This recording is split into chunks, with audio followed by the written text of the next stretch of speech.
who have tested positive for COVID. Coverage of the Alex Murdaugh trial. Today's court proceedings began with an announcement from the judge that 2 jurors were being replaced. That's because they contracted COVID. People from the group of alternate jurors were instructed to take their place. After that, testimony resumed with some expert witnesses once again taking the stand. But that was not the biggest story coming out of Walterboro today. As WSAV's Andrew Davis first told you exclusively on First News at 4, we may hear from Alex Murdaugh from the stand. Andrew is joining us now live outside the Colleton County Courthouse. Andrew? Well, that's right. A source close to the investigation, close to the defense team itself, tells me that Alex Murdaugh is on the schedule to testify in his own defense as early as next week.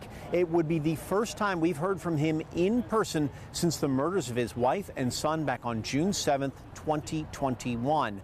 Now, we have heard from Alex several times during this trial, but all of those have been on video, either from the night of the murders or in interviews from the days after.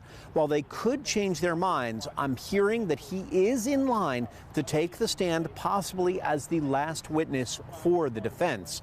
Today in court, a SLED forensics expert hit the stand to detail the results of blood DNA tests on the clothes that Alex was wearing that night and the car he was driving. There were a lot of numbers, but mostly showed by an incredibly large margin that stains found on Alex's shirt and shorts showed signs of Maggie and Paul's DNA as well as his own.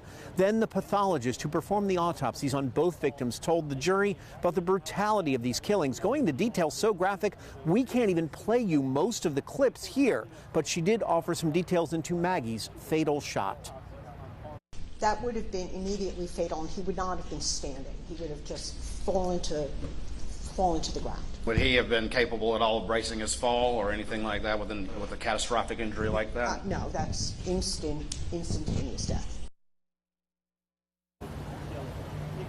Now, while Paul's blood was found on the steering wheel of the Suburban that Alex was driving, the defense pointed out that tests from the way they were working on it, exactly what prosecutors used and SLED used in this case, are far from foolproof and, in fact, can make many different mistakes. And that none of Alex's own DNA was found underneath either Paul or Maggie's fingerprints. The defense will get their chance to cross-examine the pathologist tomorrow morning.